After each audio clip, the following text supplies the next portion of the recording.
예수님의 십자가는 처음에 대제사장들의 시기 때문에 일어난 일이다라고 기록하고 있습니다.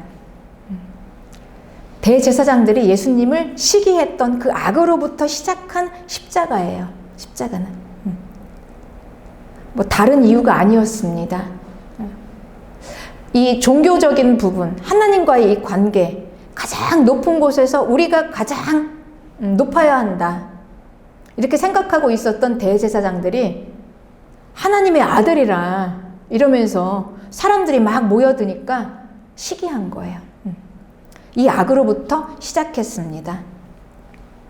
대제사장들은 하나님의 아들이라도, 그가 하나님일지라도 하나님보다 우리는 더 위로 올라가야 한다. 이게 가장 큰 악입니다. 마귀의 악이죠. 여기서부터 십자가의 악으로부터 시작한 십자가의 시작입니다. 그리고 이 대제사장은 이 악으로부터 시작해서 이 민중들을 선동합니다. 그러니 이 민중들은요, 선이나 악이나 이런 개념이 있는 게 아니에요. 자기들의 이 분노, 그러니까 살면서 겪는 그 어려움들, 그냥 이 분노를 발산하는 것입니다. 뭐 앞뒤 가릴 것도 없고 구분도 할 것도 없고 분별을 할 것도 없고 그냥 그저 자기들의 분노, 이 분노에 그냥 막 그 심취해 있는 거죠. 그래서 이 민중들은 분노입니다. 그래서 이 민중이 무서운 거예요. 선과 악에 대한 개념이 있는 게 아니라 그냥 온전히 그냥 자기들의 이 분노의 에너지죠. 그래서 예수를 십자가에 못 박으라 이렇게 외친 것입니다. 그래서 급기야 예수님은 아주 가장 밑바닥에 천박한 죄인들의 손에 넘겨졌어요. 그때 이 사람의 악이 얼마나 이 의인을 죽이나, 이 십자가에 예수님을 어떻게 했나? 이 군인들이 예수님의 옷을 다 벗기고 희롱했습니다. 그리고 침을 뱉었어요. 그리고 갈대로 머리를 치면서 막 무시하면서 능멸했죠. 하나님의 아들. 그리고 급기야는 이 채찍으로 때렸는데 그 채찍이 그냥 채찍이 아니죠. 거기에 막 이 가시, 막 이 쇠에 이게 박힌 이 채찍으로 살점이 떨어져가는 아주 정말 극악무도한 이런, 이 사람이 얼마나 악할 수 있나. 이 십자가는 인간이 얼마나 처참하고 악하고 죄인인가를 딱 드러내 보여주는 거예요. 사람의 악이 이런 것이다, 이렇게 보여주는 거죠. 그래서 이제 급기야는 이 악이요, 스스로 속습니다. 처음에 대제사장들의 시기로 시작한 이 악이 이게 정말로 예수님이 죄인이다 이렇게 만들어버린 거예요. 그래서 이 악은 스스로 속이게 해요. 어떻게 속입니까? 39절에 이 지나가는 자들이 자기 머리를 흔들면서 모욕을 하는데요. 어떻게 모욕을 하냐면, 성전을 헐고 사흘에 짓는 자여, 내가 만일 하나님의 아들이거든 자기를 구원하고 십자가에서 내려오라, 이렇게 얘기해요. 그러니까 예수님이 정말 하나님의 아들이잖아요. 하나님의 아들인데, 아니 네가 정말 하나님의 아들이라면 왜 거기 십자가에서 이렇게 힘없이 고통당하고 있어, 이렇게 조롱하는 거예요. 그러니 이 악은 자기들이 하나님보다 가장 높은 곳에서 하나님을 판단하고 스스로 속습니다. 하나님을 죄인이라고. 가장 선한 진리이신 그분이 죄인이다, 잘못됐지 않았냐, 이게 틀리지 않았냐, 이렇게 스스로 속게 만들어요. 그러니 우리가 가장 큰 악은 무엇입니까? 우리가 이 마지막 때의 악은요, 이 선과 악을 뒤집어 바꿔놓는 거예요. 악을 선이라고 해요. 그리고 선을 악이라고 합니다. 그러니 이 마지막 때는 악을 선이라고 하고 선을 악이라고 하고 또 광명을 흑암이라고 하고 흑암을 광명이라고 하고, 이렇게 완전히 선과 악이 뒤집어서 바꿔지는 게 이제 마지막 때에 일어나는 현상이에요. 종말이 가면 갈수록, 악이 더욱더 강하면 강할수록 악은 선이 되고 선은 악이 되는 겁니다. 악은 이렇게 스스로 속입니다. 뒤집어요. 그러니 이제 우리는 이걸 분별하는 것입니다. 무엇이 선인가? 무엇이 악인가? 악은요, 이 하나님의 뜻을 거슬러서 올라가서 자기들이 하나님을 판단하는 거예요. 진리를. 그게 가장 큰 악입니다. 그래서 악과 선을 바꾸어 버리죠, 자기들이. 네. 그래서 아니 하나님의 아들이라면, 네가 분명히 하나님의 아들이라면 왜 십자가에 이렇게 달려있냐는 거예요. 내려와야지. 하나님의 아들의 능력이라면 내려와야 되지 않겠냐. 여러분, 이겁니다. 그러나 우리는 우리의 사람의 생각보다 더 크신 하나님의 뜻이라는 게 있어요. 선은 무엇인가?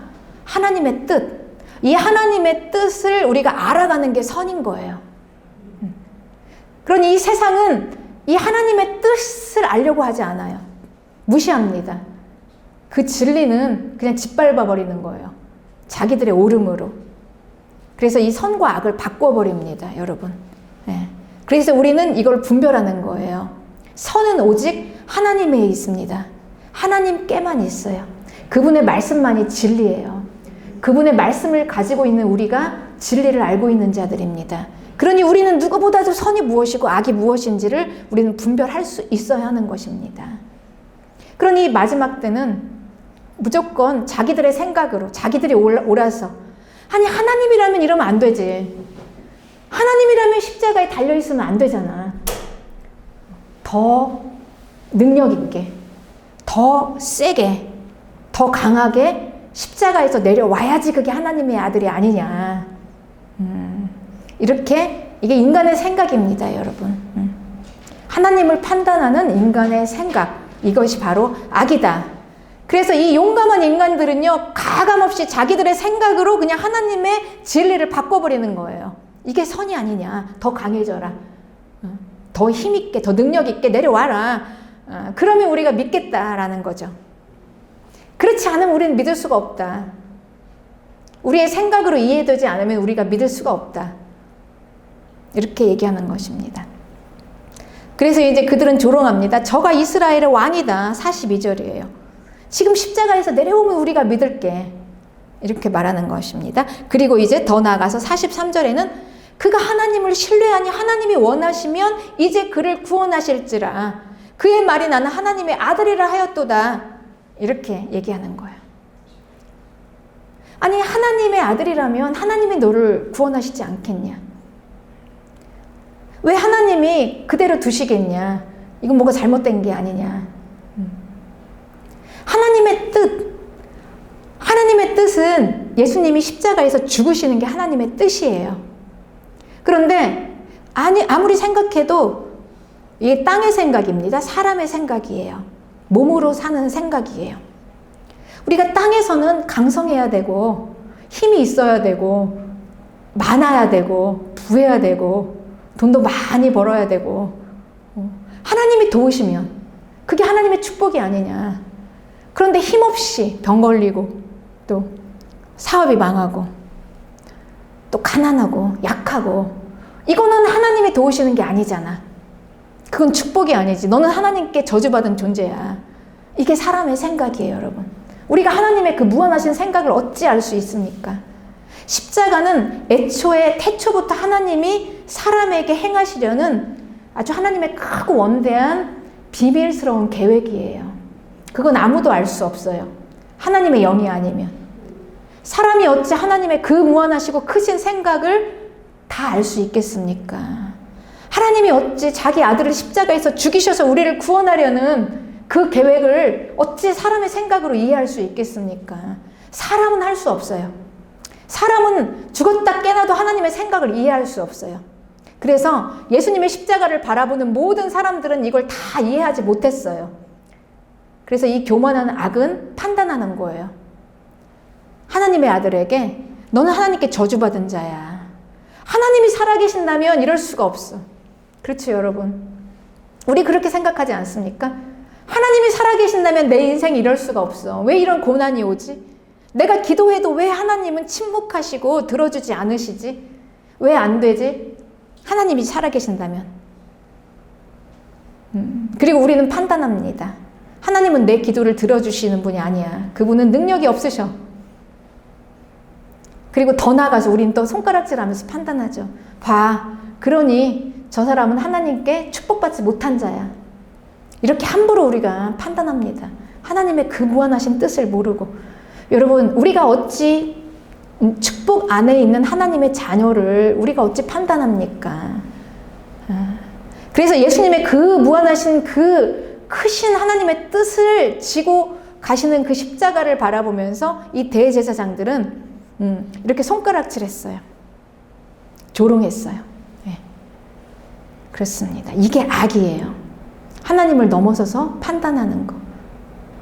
그리고 그 옆에 예수님을 따르던 마리아와 그 제자들은 그냥 묵묵히 바라보고만 있었어요. 예수님의 십자가를. 많은 생각이 있었겠죠. 하나님의 그 뜻을 나는 다 이해할 수가 없지만, 그러나 하나님은 분명히 살아계시고, 예수, 그분은 하나님의 아들로 우리가 고백을 했는데, 저게 뭐지? 저게 뭘까? 이렇게 하면서 바라보고만 있는 겁니다. 그 십자가 밑에서. 그렇습니다. 여러분, 우리는 하나님의 그 무한하신 계획과 뜻 앞에서 우리는 어떻습니까? 내 생각으로 다 이해가 되어지지 않는 그 수많은 인생의 일들을 하나님의 십자가 앞에서 우리는 어떻게 바라봅니까? 우리는 그렇게 판단하나요? 아니면 그 제자들처럼 그냥 묵묵히 바라보면서 있습니까? 급기야 예수님의 십자가는 46절의 이 크라이막스는요, 엘리 엘리 라마 사박다니 이렇게 예수님께서 외치시고 돌아가시는데, 이 뜻은 나의 하나님 어찌하여 나를 버리셨나이까. 이 십자가의 마지막은요, 하나님께 버림받음이에요. 침묵하시는 하나님. 하나님의 아들이 십자가에서 조롱받고 손가락질 당하면서 처참하게 죽어가시는데, 아니 어찌 하나님이 거기서 침묵하시냐는 거예요. 이게 십자가의 완전히 크라이막스입니다. 침묵하시는 하나님, 도대체 이걸 어떻게 하나님께 버림받은 것만 같은데 인생, 내가 그렇게 예수님을 잘 믿고 잘 섬기는데 그래도 해결이 안 되어지는 내 삶의 문제들, 그 앞에서 절규하는 거예요. 나의 하나님 어찌하여 나를 버리셨나이까. 그래도 하나님은 침묵하세요. 언제까지요? 예수님이 십자가에서 죽으실 때까지. 여러분, 이게 하나님의 뜻입니다. 죽기를 원하세요. 예수님이 십자가에서 죽으셔야만 합니다. 죽기를 원하시는 거예요. 하나님의 뜻은 예수님이 십자가에서 그냥 죽으시는 겁니다. 마치 하나님께 저주받은 것 같이. 그리고 그 십자가는 하나님의 저주받은 죽음이었어요. 왜냐하면 우리의 모든 죄와 허물을 다 지시고, 그 안에 다 지시고, 그냥 하나님의 모든 저주를 다 지시고 받으시고 십자가에서 다 소멸시키신 십자가입니다. 이게 반드시 일어나야만 합니다. 이게 하나님의 뜻입니다. 이거를 여러분, 우리가 어찌 알겠습니까? 하나님의 이 엄청난 생각을, 하나님의 마음이 아니면 알 수가 없어요. 그러니 우리는요, 하나님의 영을 받지 않고는 하나님의 생각을 알 수가 없어요. 내 생각으로는 하나님의 이 엄청난 뜻들을 이해를 못해요. 여러분, 이렇게 하고 하나님께서 우리에게 주신 엄청난 축복의 자녀들이에요. 우리 성도들은. 우리 성도들의 모든 인생은 저주가 없습니다. 이 저주는 예수님의 십자가에서 다 예수님께서 다 안으시고 끝내셨어요. 그러니 우리는 함부로 마치 하나님이 나를 버린 것 같은 이해할 수 없는 이 우리의 생활 앞에서 우리는 함부로 좌절할 수도 없어요. 판단할 수도 없어요. 나는 저주받았다고 얘기할 수가 없습니다. 그리고 저 사람은 하나님이 버린 사람이라고 얘기할 수가 없는 거예요. 하나님의 크신 뜻 앞에서. 하나님은 죽기를 원하시는 겁니다. 십자가에서. 왜냐? 우리는 그래서 마지막까지 가봐야 돼요. 함부로 섣불리 판단하고 내가 그냥 딱 여기에서 하나님이 주시는 그 무한한 그 다음에 부활의 생명을 우리는 봐야 합니다, 여러분.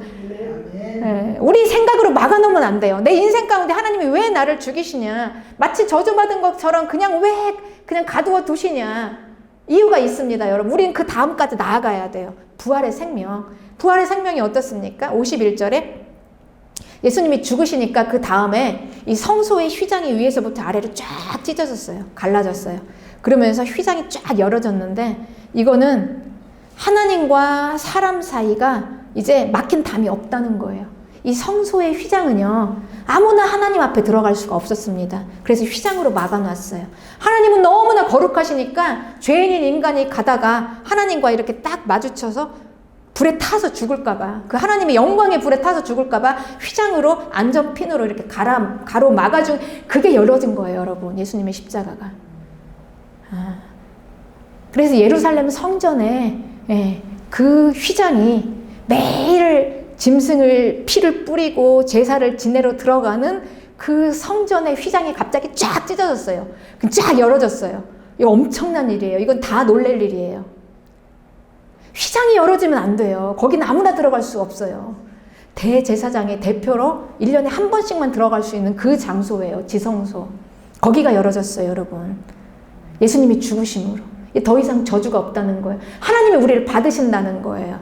우리가 죄와 허물이 있어도 예수님이 대신 하셨으니까 이제 하나님과 맞닥뜨릴 수 있다는 거예요, 여러분. 그러니 십자가에서 죽으셔야 하는 거예요. 예수님이 십자가에서 그 저주를 받으시고 죽으셔야 하는 것입니다. 이 성소의 휘장, 여러분, 우리는 이걸 믿어야 합니다. 그래서 우리가 죄가 있고 허물이 있고 또 오늘 그래도 연약해서 죄를 짓고 넘어지고 또 그 용서하지 못하는 마음을 가지고 있더라도 우리는 담대하게 하나님 앞에 나아갈 수 있는 거예요. 죽지 않아요. 그렇습니다. 이 엄청난 사건이 우리에게, 이 엄청난 복이, 우리가 하나님을 대면할 수 있다는 건 여러분, 모든 축복을 이제 우리가 다 누릴 수 있다는 거예요. 우리는 기도하고 그 기도를 들으시겠다는 거예요. 여러분, 이 엄청난 축복이 우리에게 있는 것을 아십니까? 우리는 기도하는 거예요. 하나님께 그냥 무조건 다 기도하세요. 내가 연약할지라도, 내가 부족해서, 내가 이렇게 마치 내 인생이 풀리지를 않으니까 마치 저주 받은 것 같아서 하나님이 내 기도를 들어주실 것 같은가? 아니라는 거예요, 여러분. 그건 내 생각이에요. 그 생각으로 여러분, 그 다음에 이 생명을 막지 마시기 바랍니다. 내 삶에서 하나님이 어떤 일을 행하실지. 마치 내 삶은 그냥 다 막힌 것 같고 저주받은 것 같고 하나님이 더 이상 내 기도를 들어주시지 않는 것 같아서 기도할 힘조차 없어서 다 절망하고 있는 그 마치 그런 거와 같은 십자가일지라도 휘장이 열렸어요. 휘장이. 네. 그러니 우리는 여러분 얼마나 감사합니까? 아무 때나 와서 기도할 수 있는 기도처가 있어요. 네. 그러니 우리는 다른 곳으로 갈 필요가 없어요. 사람에게 매달릴 필요가 없어요. 휘장이 열려 있잖아요. 이 열린 휘장 이 앞으로 오셔서 무조건 기도하세요. 하나님은 우리의 기도를 다 들으시겠다는 약속이에요. 휘장이 열렸다는 건. 휘장이 열렸다는 건 하나님께서 우리를 만나시겠다는 거예요. 죄인을 만나시겠다는 거예요. 죄인을, 허물이 있어도 괜찮다, 와라. 내가 만나서 너의 기도를 하라, 듣겠다. 기도한 대로 이루어 주시겠다라는 의미 아닙니까, 여러분? 엄청난 이 복이 예수님이 십자가에서 죽으셨기 때문에, 우리 모든 저주를 예수님께서 다 받으셨기 때문에 우리가 누릴 수 있는 거예요. 이게 하나님의 뜻입니다. 우리를 향하신 하나님의 뜻. 그랬어요. 그리고 그 다음 엄청난 일이 또 일어납니다. 땅이 진동하면서 바위가 터져요. 그리고 무덤이 열어지고 거기에서 자던 성도. 그러니까 잔다, 이 말은 죽었다라는 얘기예요. 죽은 사람들이 막 벌떡벌떡 일어나요. 죽은 성도들의 몸이 벌떡벌떡 일어나요. 그러니까 예수님께서 이 죽으시고, 하나님의 생명이요, 십자가에서 죽으시고, 이제 막 하나님의 생명이 막 벌써 이 땅에서 막 꿈틀꿈틀 막 이렇게 막 보여지잖아요. 이게 닿았어요. 하나님의 생명이 이렇게 닿으니까 어떤 일이 일어나냐. 이 감당이 안 돼요, 이 땅이. 감당이 안 되니까 이 생명의 능력으로 막 바위가 탁 터지고, 이 생명의 능력으로 여러분 죽은 자가 벌떡 일어나서 살아있는 것을 보여주시는 거예요. 이게 생명의 능력이 우리에게 왔다라는 거예요, 여러분. 이 생명이 우리 안에 있는 걸 믿으십니까? 이 생명이 우리 안으로 들어오셨어요. 이 생명이, 우리 안에 이 생명이 있어요. 여러분, 그렇습니다. 그러니 이 생명, 하나님의 뜻은, 하나님의 태초에 우리에게 품으셨던 그 비밀스러운 뜻은요, 살리시려는, 이 생명을 우리에게 주시려는 것입니다. 죽은, 하나님이 사랑하시는 죽은 하나님의 자녀들을 살리겠다.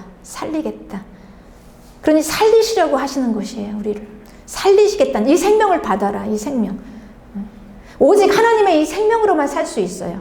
하나님의 생명을 받으라는 거예요. 이 하나님의 생명을 우리에게 넣어주시려는 게 하나님의 놀라운 비밀이었습니다.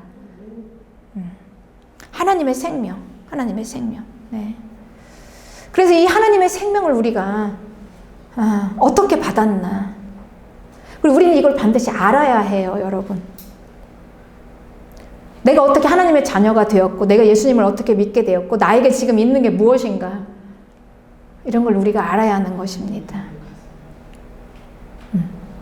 그래서 하나님께서는요, 우리에게 주시고 싶어 하시는 것은 생명이에요. 여러분, 하나님께서는 우리를 죽이시려는 게 아니라 살리시려는 게 하나님의 뜻이에요. 살리려고. 살리려고 죽이시는 겁니다. 하나님의 생명을 받으려고 나를 죽이시는 거예요. 땅의 몸을 죽이고 하늘의 몸으로 살으라고. 네. 그러니 우리에게는 이 저주받은 것과 같은 하나님의 십자가의 죽음이 있어야 하는 것입니다. 죽어야 우리에게 생명이 와요. 네. 그래서 우리는 이미 죽었다. 이렇게 기록되어 있어요, 여러분. 죄와 허물로 이미 죽었다. 성경은 그냥 죽일 것이다, 죽고 있다가 아니라 죽었다, 이렇게 말씀하십니다. 죄와 허물로 죽었던 너희를 살리셨다. 에베소서 2장 3절에는요, 허물로 죽은 우리를 그랬어요. 네. 우리가 언제 죽었죠? 우리가 언제 죽었습니까, 여러분? 우리의 시간은 과거 예수님의 2000년 전에 예수님께서 십자가 지실 때, 그건 아주 먼 옛날 일이라고 생각하고 있어요. 나하고는 관계없는. 사람의 시간 계산으로는 그렇습니다. 우리가 과거는 그건 다 지나간 시간이니까 나하고 관계없고 지금 현재만 시간이고, 그리고 앞으로 올 미래, 이렇게 과거와 현재와 미래가 지나가면서 우리가 겪어보지 않은 그 예수님의 십자가 2000년 전은 나와 관계가 없다, 이렇게 생각하죠. 근데 이 하나님의 관점은요, 하나님은요 무한하게 크신 분이세요. 엄청나게 크신 분이세요. 광대하신 분이십니다. 하나님은 시간 밖에 계세요. 사람은 시간 안에 들어있지만, 사람은 시간 안에 들어있기 때문에 과거가 지나고 현재가 지나고 미래가 지나고, 이 고대 옛날 2000년 전 3000년 전, 이거는 옛 이야기예요. 우리가 겪어보지 못한 일. 우리는 그 안에 들어있으니까 지금 현재만 보입니다. 그런데 하나님은, 광대하신 하나님은 시간의 밖에 있기 때문에 시간이 다 보여요. 과거와 현재와 미래가 하나로 통째로 하나님 안에 들어있어요. 그렇기 때문에 하나님의 이 방법은요, 오늘 지금 이 자리에 있는 내가 2000년 전에 예수님의 십자가에 그 자리에 있을 수가 있는 거예요. 이해하십니까, 여러분? 갖다 놓으셨어요, 나를. 그러니 예수님의 십자가, 예수님의 2000년 전에 이 골고다 언덕에, 그 예루살렘의 골고다 언덕에 십자가 지신 그 처참한 참혹한 그 자리에 이미 나를 거기에 갖다 두신 거예요, 하나님께서는. 그리고 공간을 초월하시고 시간을 초월하신 하나님께서 거기에 갖다 두셨습니다. 여러분, 우리는 이 하나님의 광대하심을 이해해야 해요. 그래서 하나님이 이 대표성이에요. 대표성. 아담 한 사람이 죄를 지었을 때 모두가 왜 죄인인가? 그 옛날 창세기 그 시대에 아담 안에 시간과 공간을 초월해서 내가 들어가 있었다. 하나님은 이 대표성입니다. 그리고 예수님 안에 시간과 공간을 초월해서 우리가 들어있다. 그리고 죄인인 우리가, 아직 태어나지도 않은 우리가 시간과 공간을 초월하시는 그 하나님 안에 우리가 이렇게 다 들어있잖아요, 안에. 네. 그러니 그 예수님께서 채찍 맞으시고 조롱당하시고 그 사람들의 그 엄청난 그 시기, 대제사장의 시기, 하나님을 거스르려는 그 높아지려는 그 마음, 그리고 이 사람들의 그 그 안에 나의 악도 함께 들어있고, 나의 죄도 함께 들어있고, 나도 같이 예수님을 손가락질하고 있었던, 나의 죄로 예수님의 그 십자가에 그렇게 예수님께서 채찍 맞으시고, 나도 같이 예수님을 그렇게 침뱉고 갈대로 때리고 또 그 채찍으로 예수님을 같이 때리고 능멸하고 모멸했던 나의 모든 죄를 그 2000년 전 십자가에서 예수님께서 다 지시고 소멸하셨어요. 죽으셨어요. 죽었다. 죄에 대해서 죽었어요. 예수님께서 다 안고 죽으셨습니다. 소멸됐어요. 그리고 휘장이 열려진 겁니다. 우리 앞에.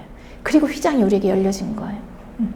그때 이미 우리는 십자가에서 죽었습니다. 그래서 에베소서 2장 3절에 허물로 죽었다. 우리는 이미 그때 죽었어요. 내 죄는 이미 죽었어요. 우리를 그리스도와 함께 살리셨다. 그 죽은 우리를 그리스도와 함께 살리셨어요. 언제요? 예수님이 부활하신 그 부활의 생명으로 살리셨어요. 부활 생명. 그 부활 생명은요, 막 바위가 터지고 땅이 진동하고 막 죽은 시체들이 벌떡 일어났던 그 생명으로 살리셔서 어떻게 하셨냐? 6절에 엄청난 이야기가 나와 있어요. 우리를 일으키셨다. 함께, 예수님과 함께 나를 일으키셔서 그리스도 예수 안에서 함께 하늘에다 앉혀 놓으셨다. 여러분, 그 시간과 공간을 초월한 하나님께서 우리를 이미 지금 하늘에 앉혀 놓으셨습니다.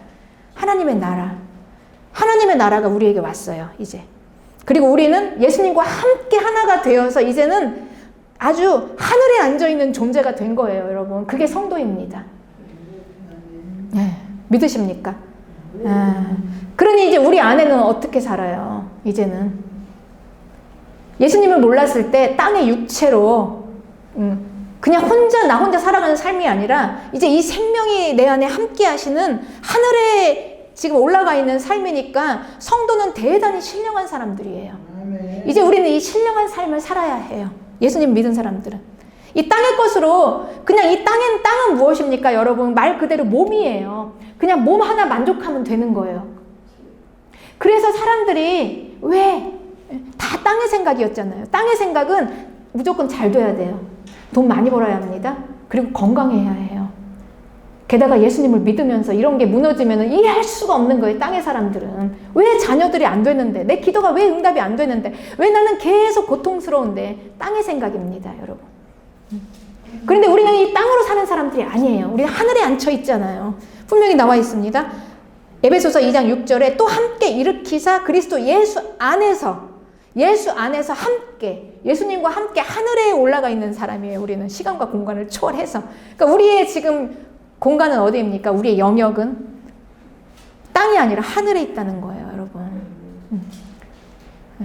하늘에 있지만 우리가 지금 몸을 입고 있어서 지금 땅에서 살고 있지만 그래도 우리의 소속은 하늘이라는 거예요. 그러니까 우리는 하늘의 삶을 살아야지 이 땅의 사람들이 생각하는 거 가지고 판단해서 이게 좀 없고 작고 이게 좀 뭔가 모자라니까 이건 저주받은 거야. 왜 하나님께서 돕지 않지?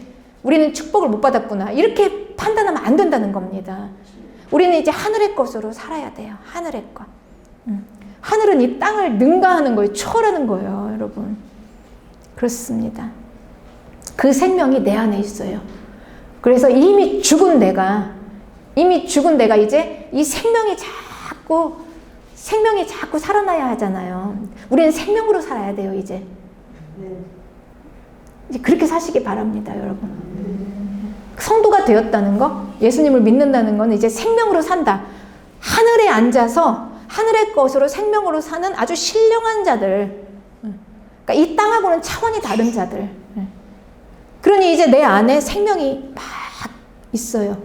그러니 이 하나님의 생명, 결코 그래서 이 성도는요, 포기할 수가 없는 거예요, 하나님께서 선택하시고, 시간과 공간을 초월해서 우리를 다 하나님의 자녀를 모으시고, 그리고 이제 마지막 끝까지 하나님은 반드시 우리를, 하나님의 천성, 마지막 이 보여지는 유형의 하나님의 나라까지 우리를 인도하십니다. 여러분, 그걸 하고 계시는 거예요. 그 과정을 지금. 그러니 우리는 이제 이 땅만 보면 안 돼요. 그리고 땅의 생각으로 판단하면 안 돼요. 우리의 삶의 모든 일어나는 일들을 땅의 생각으로 해석할 수 없어요. 그리고 이제 우리는 하늘을 바라보고 생명을 바라보고 생명 안에서 생명으로 살기 위해서 내 안에 생명이 자꾸 넘치게 해야 돼요. 하나님의 생명이. 예수님, 성령님. 그렇습니다. 그러니 이 영이 막 넘치고 살기 위해서 우리의 하나님께서는 뭘 하시냐?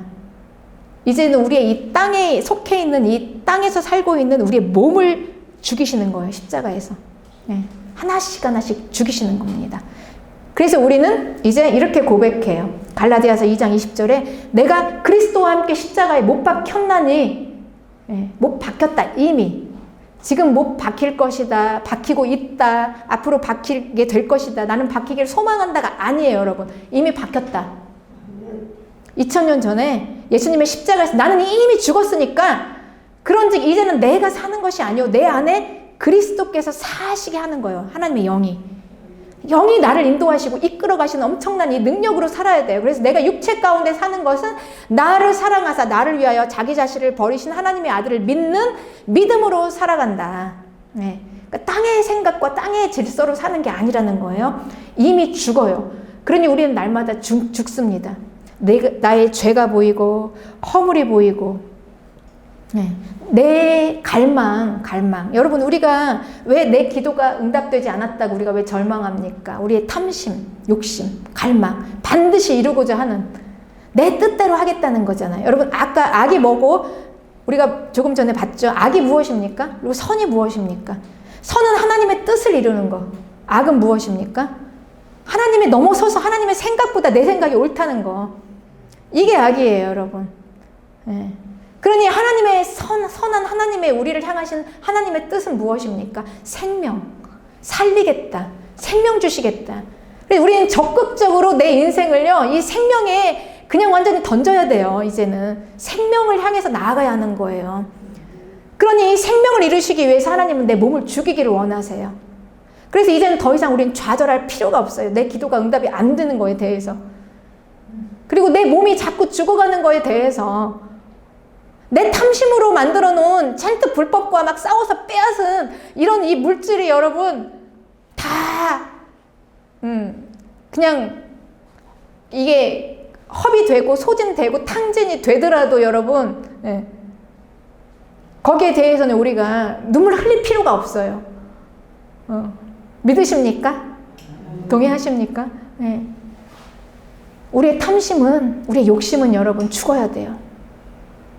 내 힘으로 내가 이루고 하나님보다 위에서 내가 최고가 되려고 했던 거, 어디 가도 내가 가장 최고여야 되는 거, 내 생각이 가장 옳았던 거, 우리가 땅의 생각으로 살았던 거, 여러분 그건 죽어져야 합니다. 죽어져야 돼요. 우리는 그걸로 살으면 안 돼요. 네. 그래서 우리가 그리스도와 함께 십자가에서 죽는다는 거는 우리의 삶 속에서 일어나는 그런 일들, 네. 더 이상 우리가 그것 때문에 왜 그러지 그러면서 막 에너지를 막 집중해가지고 거기에 몰입해가지고 시험 들고 이럴 게 아니라는 거예요. 그냥 죽는다는 건 말 그대로 무반응입니다. 무반응. 그냥 나를 소멸시키는 거예요. 그 문제에서. 문제가 있습니다. 우리 돈 문제, 건강 문제, 인간관계 문제, 자녀 문제, 가정 문제 엄청 많잖아요. 또 나의 또 믿음으로 살지 못하는 내 자신, 그래도 사랑할 수 없는 이 마음, 용서하지 못하는 이 마음들, 여기에서 우리 십자가에서 어떻게 죽습니까? 무반응이에요.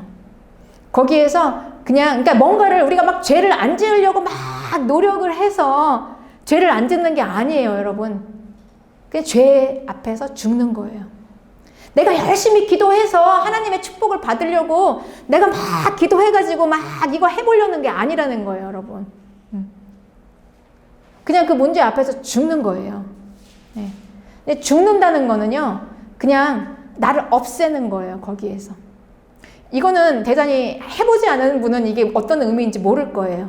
이것도 하나씩 조금씩 훈련이 필요합니다. 그냥 반응을 안 하는 거예요. 누가 나를 괴롭히고 누가 나를 미워하고 나에게 악하게 하더라도 그냥 반응을 하지 않는 거예요. 죽은 사람이니까. 소멸, 나를 그냥 없애는 거예요. 그 자체에서. 그냥 가만히. 여러분 누가 막 나를 애매하게 괴롭힙니까? 그럼 우리는 어떻게 합니까? 내가 살아있으면 같이 반응을 하잖아요. 살아있으니까. 한 대 때렸으면 나는 막 3대는 때려야지 내가 분이 풀리잖아요. 이건 살아있는 거예요. 죽은 건 뭘까요? 그냥 한 대 때리면 그냥 가만히 나는 그냥 없어요. 그 자리에. 한번 해보시기 바랍니다. 여러분 이렇게 하나씩 훈련이 돼요. 없어요. 그럼 이제 그 자리에는 뭐가 있냐? 생명이 나와요. 생명이 나오는데, 그래서 우리가 이 하나님의 능력이라는 게 이거 어떤 능력입니까? 죽은 자를 살리는 능력이 내 안에서 나와서 그 능력이 엄청나게 파워풀하게 확 솟아나는 거예요. 우리는 이 생명으로 살아요. 그러면 그 앞에 있는 도저히 용서 못할 내 원수가 불쌍히 여겨지는 거야. 저 인생 진리를 몰라서 나는 진리를 가지고 있는데 이 엄청난 이 능력이 나에게 오면은요, 그 원수를 미워하지 않는 마음을 지나서, 용서하는 걸 지나서 여러분 사랑할 수 있습니다. 할렐루야. 믿으시기 바랍니다. 우리는 그 능력으로 살아요, 여러분. 그러니까 이걸 자꾸 내 힘으로 살아보려고 하니까 안 되는 거예요. 예수님 믿고 기도해서 열심히 내가 해봐야지, 이 죄를 내가 끊어봐야지, 내가 내 힘으로 열심히 노력해서 기도했으니까 이제 금식하고 용서해봐야지. 안 돼요, 여러분. 이렇게 하는 게 아니고 내가 죽어야 돼요. 내가 죽고 하나님의 능력으로 삽니다. 그러면 이제 우리 안에요, 내 모든 죽었던 것들이 살아나면 여러분, 그래서 우리는 어떤 것으로 사는 자들이냐? 우리는 하늘이 있잖아요. 우리는 하늘의 복이, 엄청난 복이, 이 땅의 복은 이게 비교가 안 되는 하늘의 복이에요. 여러분, 이게 전쟁이거든요. 전쟁은 벌써 우리가 이겼잖아요. 우리가 죽었다는 건 내가 이겼다는 거예요. 내가 십자가에서 죽었다는 거. 예수님께서 십자가에서 죽으셨기 때문에 죽음으로 인해서 새로운 생명이 딱 살면서 죽음을 이겼어요. 마귀의 진영이 완전히 그냥 무너지고 예수님이 생명이 승리한 거예요. 이 승리가 우리 안에 있어요. 그러니까 우리는 이 방법으로 싸우는 거예요. 그러니 우리가 예수님의 십자가에서 내가 죽으면 이제 영적인 세계에서는 어떤 일이 일어나냐?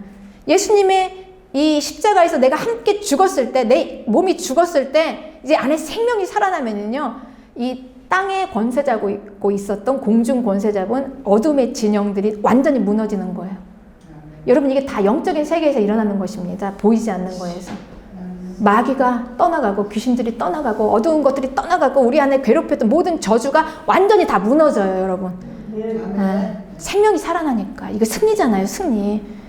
그러면 우리 삶에 이제 뭐가 있을까요, 여러분? 옛날에 고대에 전쟁을 하면 분명히 거기에 탈취물이 있었어요. 노획물. 전쟁, 노획물. 네. 전리품. 그러니까 이긴 나라는 진 나라에서 빼앗아 와요. 물품들을 빼앗아 옵니다. 여러분, 이 승리에는 분명히 전리품이 있습니다. 분명히 있어요. 우리는 이 전리품으로 사는 자들이에요. 하나님이 주신 거. 이해하십니까, 여러분? 우리는 이 땅에서 이 마귀가 속여서 우리에게 주는 이 땅의 복으로 사는 자들이 아니에요. 우리는 그걸 다 과감하게 버리고, 그리고 그걸 다 죽고, 그러고 나면 이제 우리는 이 승리가 우리에게 어마어마한 전리품이 오는데요. 그 전리품은 온전히 이 땅을 뛰어넘는, 때로는 이게 건강일 수도 있어요. 물질일 수도 있어요. 관계일 수도 있어요. 그리고 영혼 구원입니다. 전리품이. 예. 그래서 그렇게 믿지 않는, 우리가 기도 막 하고 있는 우리 가족들 전리품으로 주시는 거예요. 예. 그 우리의 승리에서 우리는 이 전리품입니다. 그래서 이 전리품에 대해서는 잠깐 이렇게 나와 있는 구절을 보면 창세기 15장, 우리 지난번에 가슴이 뛰는 성경 읽기에서 했을 때 하나님께서 출애굽기, 레위기, 민수기, 신명기, 이 여호수아, 이게 창세기 15장이 하나님의 언약이라고 우리가 함께 나눴죠. 창세기 15장의 언약 가운데 하나님께서 이렇게 이루겠다 벌써 말씀하시고 그거를 역사 속에서 이루어 가셨어요. 그런데 여러분, 그 언약 가운데 15장에 어떤 내용이 있었냐면요.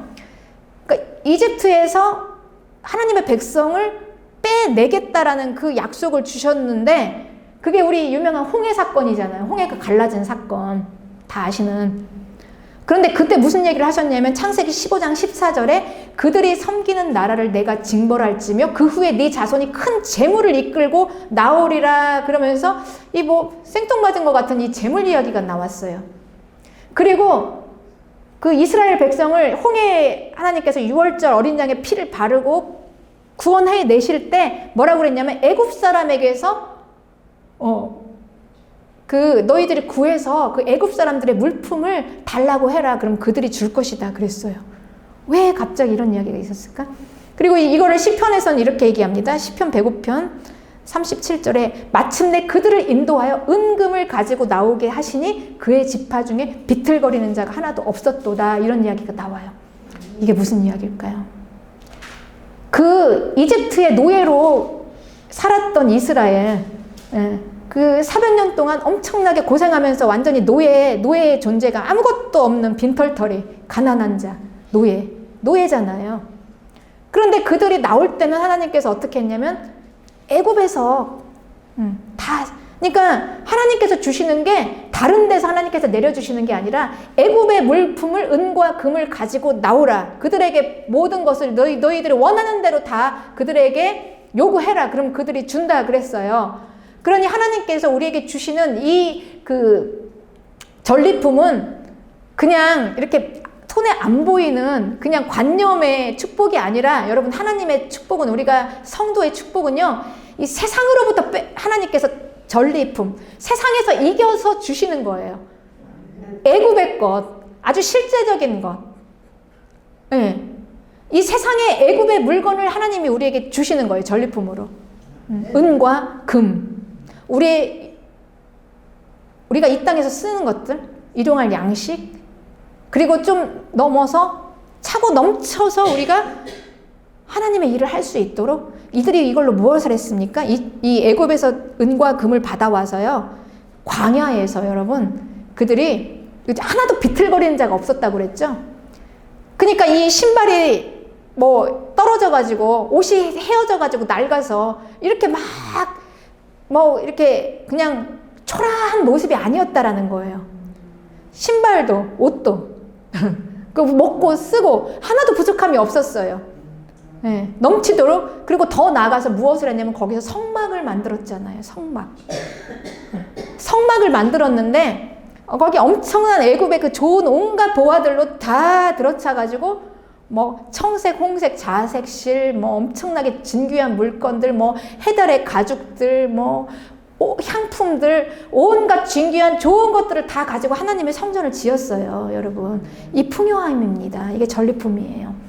세상으로부터 빼앗아서. 그런데 이게 세상이 주는 공중 권세 잡은 자가 주는 세상의 통치자, 권세 잡은 그 마귀가 주는 물질이 아니라 하나님이 그들에게서 탈취한 전리품으로 우리에게 하나님의 손으로 우리에게 주시는 세상의 은금 보화입니다.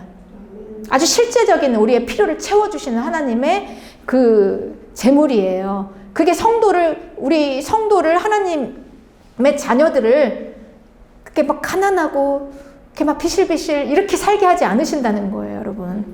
그러니까 우리가 마음껏 내가 주의 일을 하고 싶은데 돈이 없어서 비실비실 울고 이게 아니라 마음껏 그냥 막 원 없이 할 수 있도록 청색, 자색, 홍색 실로 막 꾸며서 해달의 가죽으로 그 가장 좋은 것들로 주의 일을 막 마음껏 할 수 있도록. 네. 신발도 떨어지지 않고 옷도 헤어지지 않게. 이게 하나님이 주시는 것입니다. 네. 하늘의 복이에요. 우리는 이렇게 살아가는 거예요. 결코 초라하지 않습니다. 그래서 여러분 우리에게는요 이 두 나라가 있어요. 세상에는 바벨론 그리고 예루살렘. 바벨론은 어디서 나왔나 보니까 그 하나님을 거역하려는 이 니무롯이라는 사람이 이 바벨에서 탑을 쌓아서 도시를 만들었어요. 이 땅에 사람들이 모여서 번성하고 발달되어 있는 문화가 있는 그곳. 그런데 성경은요, 거기서부터 죄가 생겨난다. 거대한 시티에서부터 죄가 나와요. 네. 그런데 땅은 그렇죠. 바벨론을 동경해요. 땅의 사람들은. 네. 문화가 발달되고 명품이 있고 이 대도시로 막 몰려들어요. 시골은 지금 집이 텅텅 비어있는 집들이 너무 많은데 이 도시는요 진짜 막 이 작은 집들이 작은 집들이 엄청나게 집값이 올라가지고 몰려들어요. 시티를 사람들은 선호해요. 그런데 성경은 땅의 사람들은 이 도시를 동경하지만 성경은 모든 죄가 거기에서부터 나온다 이렇게 얘기해요. 바벨론. 근데 우리는 다 어디에 있던 사람들입니까 여러분? 바벨론에서부터 시작한 사람들이에요. 그렇죠? 우리 다 그렇지 않습니까? 그리고 제가 목회하면서 이제서 깨달았어요. 뭘 깨달았냐면 왜 그렇게 이게 코드가 안 맞았냐 성도들하고 생각해 보니까 그래 그들은 바벨론에서 이제 갓 나온 사람들이야. 이제 제가 깨달은 거예요. 그러니까 그들은 계속 땅에 대한 동경, 바벨론, 그러니까 한마디로 돈, 잘 사는 거 이것만 잔뜩 품고 교회로 오는 거예요. 그런데 그런 분들에게 제가 이 하늘의 이야기를 하고 뭘 이야기를 하고 그러면 시험이 안 들겠습니까 여러분? 이제 이걸 깨달은 거예요. 그런데 이제 우리는 알아야 돼요. 우리는 바벨론에 있던 사람들이에요. 그런데 우리는 성경에 또 한 도시가 있습니다. 예루살렘. 거기는 하나님을 예배하는 자들이 모여요. 거기는 휘장이 쫙 열렸습니다. 그래서 이 땅에서는 이 예루살렘을 손가락질도 하고 그냥 가치 없게 생각해요. 그런데 거기는 엄청난 축복이 거기서 나오는 곳이에요. 기도하면 무조건 다 들어주시는 하나님께서 우리의 기도를 다 우리는 기도하고 하나님 우리에게 들어주시고 예배하는 예루살렘 도시. 그런데 땅의 사람들은요 바벨론을 동경해요. 그런데 우리는 이 땅에서 바벨론에서 빼내서 예루살렘으로 옮겨온 자들이에요. 여러분 이 존재감을 잊지 마시기 바랍니다. 그러니까 우리는 예루살렘에서 살아야 돼요. 다시 바벨론을 자꾸 동경하면서 바벨론을 생각하면 안 되는 거예요. 그래서 이 바벨론이라는 곳은 성경에서는 이렇게 얘기하죠. 요한계시록 18장 2절에는 여기는 하나님이 무너뜨릴 곳이에요. 어차피 무너졌도다 큰 성 바벨론이요. 여기가 어디냐? 귀신의 처소, 각종 더러운 영이 모이는 곳, 각종 더럽고 가증한 새들이 모이는 곳이 바벨론이라는 거예요. 여러분. 그런데 우리는 거기서 옮겨와서 골로새서 1장 13절에 그가 우리를 흑암의 권세에서 건져내서 사랑의 아들로 옮겨왔어요. 사랑의 아들의 나라 예루살렘으로. 우리 구원이라는 건 그런 거예요. 네. 그래서 바벨론에서 빼서 하늘에다 앉히셨어요. 예루살렘 예배하는 자리로. 그렇습니다. 그래서 하나님께서 말씀하시는 거예요. 4절에 계시록 18장 4절에 내 백성아 거기서 나와 그의 죄에 참여하지 말고 그가 받을 재앙들을 받지 말라. 바벨론에서 나와서 그 바벨론은 어차피 무너질 도시니까 이제 예루살렘 예배의 나라로 들어가서 거기서 살아라. 그런데 여러분 제가 하나님께 처음에 이게 제가 사역을 할 때 하나님께서 주신 말씀이 계시록 18장 4절이었어요. 이 말씀. 이 말씀을 전하라는 거예요. 바벨론에서 나와서 예루살렘으로 들어가라. 이게 이 마지막 때 우리 성도들의 삶입니다. 우리는 계속 바벨론을 동경해요. 땅. 여기서 이제 예루살렘으로 들어가라. 예루살렘으로. 그래서 이 영광의 예루살렘이 분명히 나와 있습니다. 바벨론은 여러분 이 성경에서 음녀, 그러니까 뭔가 화려하고 뭔가 막 요란스럽게 뭐가 막 치장이 돼 있는 것 같은데 아주 천박한 아름다움이에요. 뭐가 주렁주렁 막 달려 있는데 술에 취해 있어요. 막 마스카라가 번져 있고 막 입술이 막 완전히 루즈는 막 다 번져 있고 아주 천박한 술 취한 음녀. 그게 바벨론이라는 거죠. 그런데 예루살렘은 어린 양의 신부, 예수 그리스도의 신부로 대단히 고급스럽고 아주 고차원적이고, 아주 부티나는, 귀족스러운, 그러니까 품위 있는 그런 아름다움을 가진 어린 양의 신부로 표현이 돼요. 예루살렘은. 그래서 계시록 21장 2절에는 거룩한 성 예루살렘이 하나님께로부터 하늘에서 내려오는데 그 준비한 것이 신부가 남편을 위해서 단장한 것 같은 그런, 그러니까 아주 순결한 신부에게 가장 중요한 거는 순결이잖아요. 그게 예루살렘이라는 거예요, 여러분. 그리고 그 예루살렘이 하늘로부터 내려옵니다. 여러분, 우리는 바벨론에서부터 나왔습니다. 그리고 예루살렘에서 사는 자들이에요.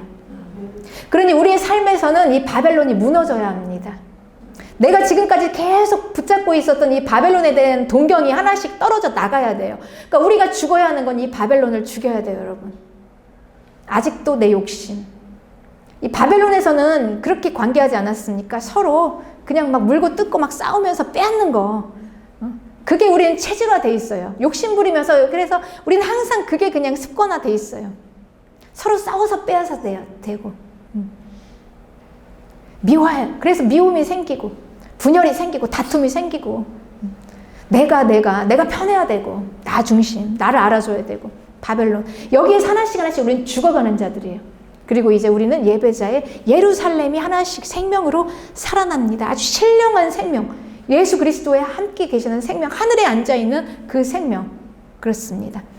여러분, 저와 여러분은 예수님께서 하나님의 그 놀라우신 그 비밀스러운 우리를 향한 계획하심이 드러난 자들이에요. 바벨론에서 빼서 예루살렘으로 데리고 오셨습니다. 흑암의 권세에서 빼내서 우리를 죄를 죽이시고 이제 하늘에 앉히셨어요. 이미 이루어진 거예요, 이거는. 그러니까 우리의 시간의 개념이 아니라 하나님의 시간과 공간의 개념으로 이미 이 자리에서 이루어졌습니다. 날마다 우리는 그래서 하늘의 삶을 사는 거예요, 예루살렘에서.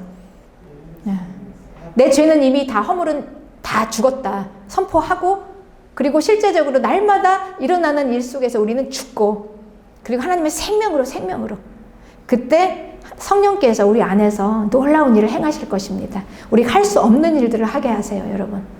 우리의 분량대로 용서도 하게 하시고, 그리고 그렇게 안 되는 전도도 하게 하시고, 그리고 또 때로는 주의 일을 하겠다는 자들에게는 능력도 주시고 주십니다. 우리의 것으로 하는 게 아니에요, 여러분. 물질도 주세요. 내가 주의 일을 하겠다고 하는 자들에게는 분명히 주십니다, 여러분. 하늘의 것으로 이렇게 충만하게 하늘의 것으로 누리시는 저와 여러분이 되시기를 축복합니다. 여러분, 이제 우리의 모든 죄와 허물은 이제 다 올 한 해처럼 다 지나갔습니다. 끝났습니다. 날마다 이 끝난 이 죄와 허물 앞에서 날마다 그냥 죽고 승리하는 거예요. 새로운 새 일을 행하신 새 생명. 이제 새로 주신 하나님께서 우리 주신 새해에는 우리 안에 있는 새 생명으로 충만하게 힘있게 살아가시는 저와 여러분이 되시기를 주님의 이름으로 축복합니다. 아멘.